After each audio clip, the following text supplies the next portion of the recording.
Vieš, čo by som chcel dneska prebrať? Chcel by som prebrať úplne takú jednu základnú vec, ktorú som myslel, že nebude treba rozoberať, ale ľudia s tým stále majú problém. A to je, aký je rozdiel medzi výpoveďou a dohodou.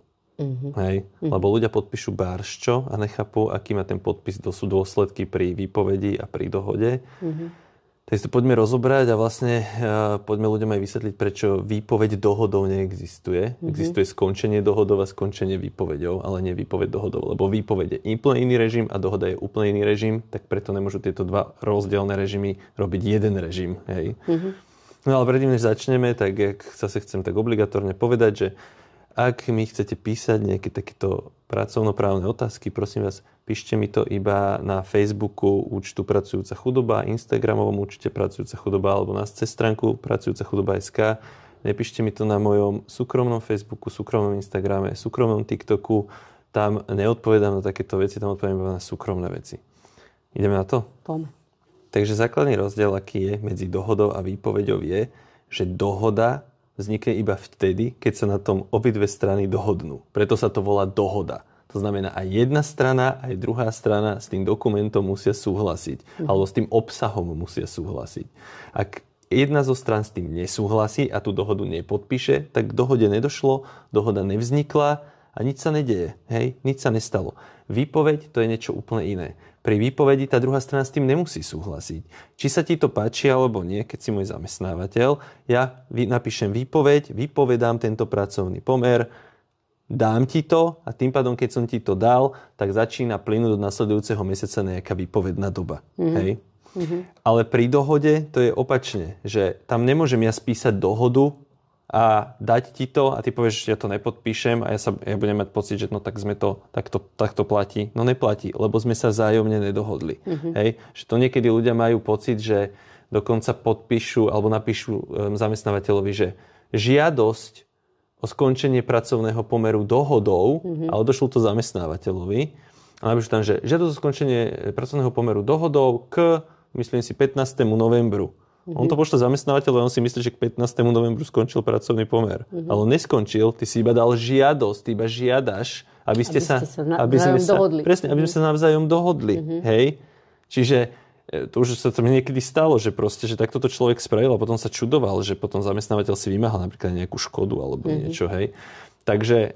Ešte býva aj také, že niekto podpíše dohodu a potom povie, že ale mu povedali, že to musí podpísať. Áno, no to chcem práve povedať, že pri dohode držíš v rukách karty ty, ale aj zamestnávateľ. Proste keď jedna strana nepodpíše, tak dohoda nevznikla.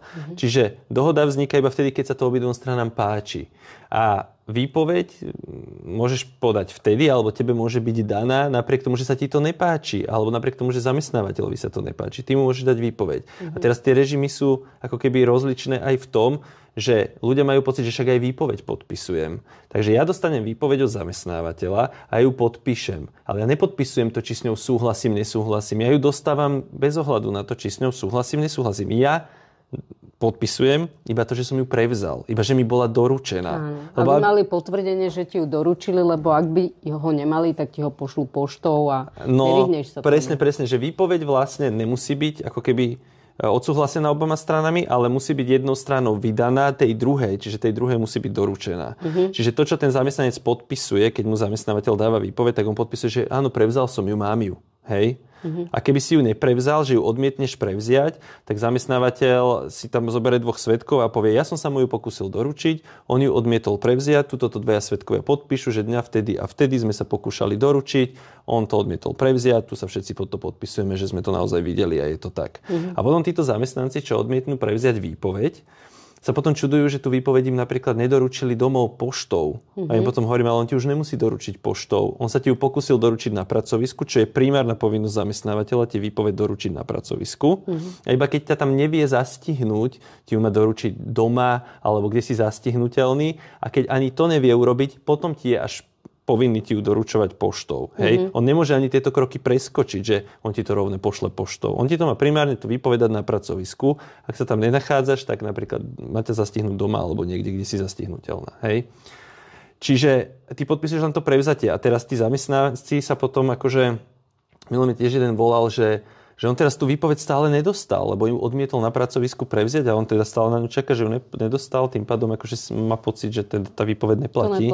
Ale to nie je pravda. Keď zamestnávateľ si splní povinnosť a chce ti ju doručiť a ty to zmáriš alebo odmietneš, tak ona sa považuje za doručenú. Takže keď sú tam nejakí svedkovia a oni podpíšu, áno, on sa pokúšal doručiť, ale on to odmietol, tak ona sa považuje za doručenú. A to isté potom aj poštou, keď sa ti napríklad snaží doručiť ju poštou a ty to neprevezmeš, tak v deň, keď sa tá zasielka naspäť vráti, tak zase sa považuje za doručenú. Hej? Čiže to proste nie je tak, že ty sa zbavíš alebo vyhneš výpovedi tým, že sa budeš vyhýbať tomu, aby ti bola doručená. Hej, to nemá zmysel. Čiže keď je výpoveď jednostranný právny úkon, že je jednostranná, jedna strana to dáva druhej, bez ohľadu na jej súhlas, či sa jej to páči alebo nie, tak jediné, čo výpoveď musí byť doručená. A musí to byť ako keby potvrdené. Hej? A ty, keď ju takto odmietneš prevziať, tak sa veľakrát robíš chybu v tom, že ty potom napríklad nevieš, či tá výpoveď nie je chybná. A ty potom nevieš, či by si ju napríklad nemohla zažalovať. Takže je proste dobre tú výpoveď proste prevziať a nevyhýbať sa tomu doručeniu. Čiže z logiky veci, keď je to jednostranný úkon, ja ju dávam druhej strane, tak ona ju musí proste dostať do nejakej svojej sféry vedomia, to nazvime. Hej? Takže to je výpoveď. To sa iba, že spíšem, odovzdám, je to. Dohoda je úplne niečo iné. Dohoda je od dohodnúť sa, to znamená, obidve strany musíme s tým obsahom súhlasiť. Takže keď zamestnávateľ dojde za zamestnancom a začne ho nútiť, že podpíš to a tá dohoda je takzvaná holá dohoda, že není tam odstupné, není sú tam nejaké vysporiadania, ktoré by tam mali byť a ty to podpíšeš, tak sa môžeš o to takto ukrátiť. Hej? Že napríklad, že poviem príklad, že dala si zamestnávateľovi lekársky posudok. On by ťa mal teda prepustiť kvôli tomu, že už lekár ti zakázal tú prácu robiť. On ti nevie nájsť inú prácu, ten zamestnávateľ. Tak chce ťa prepustiť. Lenže ty, keď zo zdravotných dôvodov odchádzaš, tak máš nárok na odstupné. A zamestnávateľia často robia to, že ti predostrú takú nejakú holú dohodu, ktorá je len, že na žiadosť zamestnanec skončí vtedy a vtedy. A nie je tam ani že zo zdravotných dôvodov, ani odstupné, ani nič. A zamestnanec to podpíše. A keď to podpíše, tak to je... Tak koniec. O všetko si prišiel, na čo si mal nárok. Presne. Oni sa potom, že ale on ma nútil a on ma naháňal a nedal mi na to čas a neviem, čím sa mi vyhrážal, ale proste, keď to nevieš dokázať, poprvé, to je problém, lebo ty keby si na súde vedela dokázať, že ťa napríklad pod psychickým nátlakom nútil a že tvoja vôľa nebola slobodná, tak stráca tá dohoda platnosť, ale to fakt musíš vedieť dokázať. No a ty keď takéto veci podpíšeš a potom sa spamätáš a potom to až ideš riešiť, on ti už ani svetená voda nepomôže. Hej? Čiže to proste hovorím tým zamestnancom, že vy keď od vás chce zamestnávateľ dohodu, tak vy si ju prosím vás predtým riadne prečítajte. Alebo si ju odfoťte a choďte sa s niekým poradiť, alebo si ju zoberte. A oni povedia, ale on mi ju nechce dať. No však nechce ti ju dať, ale to neznamená, že ty ju máš na oplátku podpísať, keď ti ju nechce dať. Ty mu máš povedať, dobre, tak mi ju nedaj, tak ja ju nepodpíšem. Veď ty chceš odo mňa, aby sme sa dohodli a ja ju teda nepodpisujem. Čiže toto je ten základný rozdiel, že na dohode sa dohadujeme, na výpovedi sa nedohadujeme. Výpoveď sa doručí a platí. Dohoda platí iba, keď obidve strany ju podpíšu. Na dohode je tvoj podpis drahý. Áno, presne. Na výpovedi je to iba, že si prevzal, jak prebereš od poštárky list. Presne. Aj keby si to nepodpísala, že to preberáš, tak on ti to doručí buď tým, že to svedkovia podpíšu, že sa pokúsil, alebo poštou. Áno. A tým pádom akože to je úplne jedno, či si to ty prevzal, alebo neprevzal. Čiže ako náhle s nejakým papierom takýmto za tebou zamestnaní dojdu, je treba si ho sa snažiť v kľude prečítať. Presne. Aby sa nestalo, že máš pocit, že je to výpoveď a trebárs je to dohoda. Hej? Že naozaj, akože ak má človek pocit, že je v strese a nechápe, čo sa okolo neho deje, proste povedať, že potrebuje čas na rozmyslenie, alebo dajte mi to do ruky, alebo odfotím si to, idem to poslať niekomu, kto v tom strese není, aby sa pozrel, čo sa vlastne deje. Áno, presne tak. Nič nepodpisovať, keď neviem, čo podpisujem. Presne. A ľudia často robia, že to podpíšu, lebo sa cítia pod tlakom, že musela som podpísať, musel som podpísať. Jak si musel, čo si musel. Však poviem, nepodpíšem a čo chytí ti ruku a takto ti s ňou podpíše dohodu. Proste on si nepomôže, keď to proste nepodpíšeš. Hej? A oni to pod tlakom podpíšu, alebo pod stresom, ani nie pod tlakom, pod stresom tej situácie. A potom sa idú pýtať, čo to vlastne podpísali. A potom akože na čo sa pýtaš potom? Hej, to je základná otázka. A potom vzniká otázka, že ľudia sa pýtajú, a koľko mi musia dať na rozmyslenie?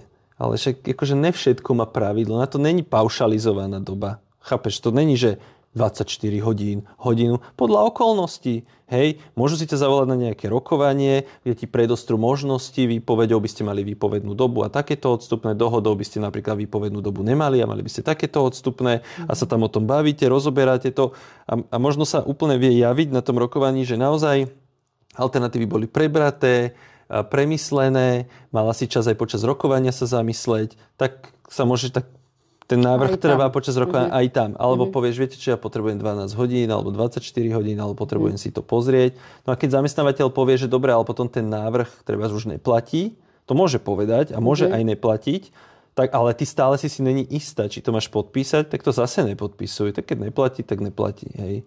Ale obvykle proste primeraná doba, hej, 24 hodín, alebo aj pár hodín len, aby si to stihla odfotiť s niekým od konzultanta. To není pravidlá. To je proste akože od okolností to závisí. Hej? A samozrejme, že tí zamestnávateľa často robia, my vám to nedáme, neukážeme, buď to tu podpíšeš, alebo no tak to proste nepodpisuj. Hej? Nebudeš to podpisovať pod tlakom. A teraz chcem povedať takých pár perličiek k dohode. Hej? Napríklad zákonník práce hovorí, že dohoda musí byť písomná. Ja chcem len upozorniť, že zákonník práce, keď ustanovuje nejakú formu, napríklad tu ustanovuje formu, že musí byť písomná, ale zároveň neustanovuje, že keď nie je písomná, je neplatná, tak je platná aj nepísomná dohoda. Hej? Áno, že my sa ústne dohodneme. Áno, že keby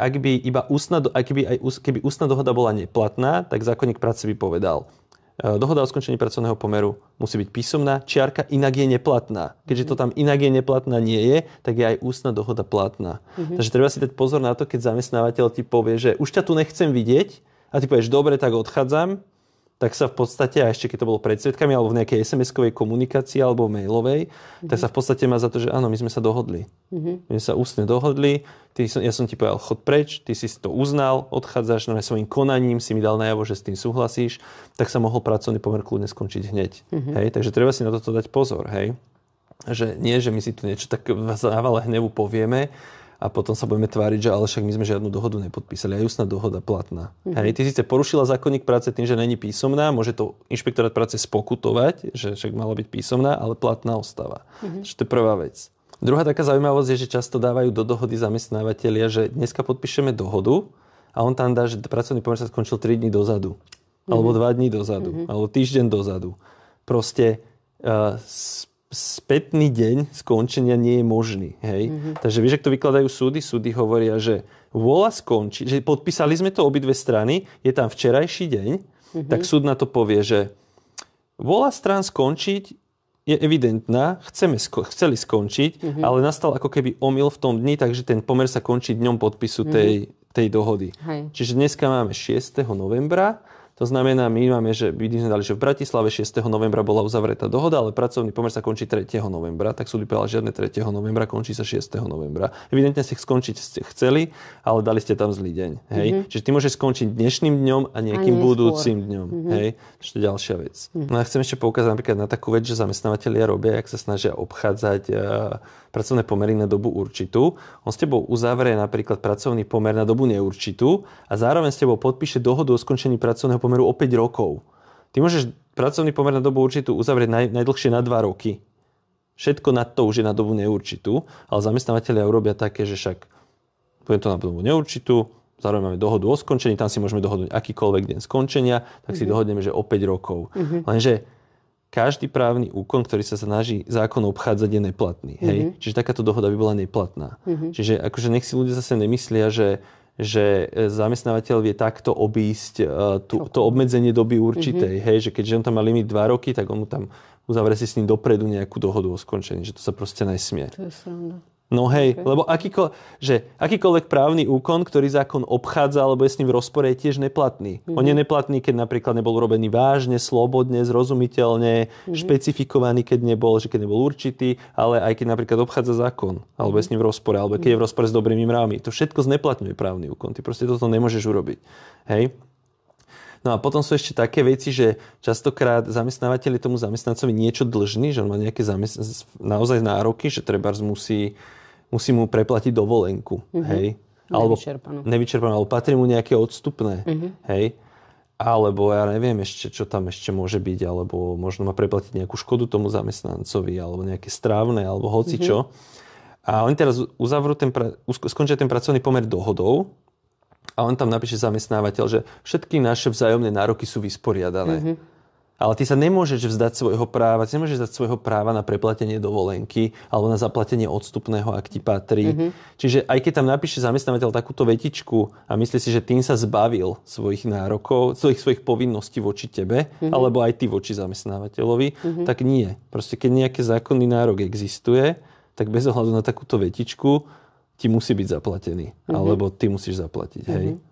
No a ja chcem ešte také odporučiť, že keď zamestnanec cíti, že zamestnávateľ ide na neho tlačiť, alebo sa mu tam bude nejako vyhrážať, alebo proste tá situácia nie je OK, lebo však zamestnávateľ sa vie správať aj normálne, hej, normálne ti vie z relevantných dôvodov s tebou končiť pracovný pomer, predložiť ti rôzne možnosti, ale niekedy tí zamestnávateľe sa ti pod rôznymi zámienkami vyhrážajú a tlačia ťa k podpisu a vytvárajú naozaj nejaký neprimeraný psychický tlak.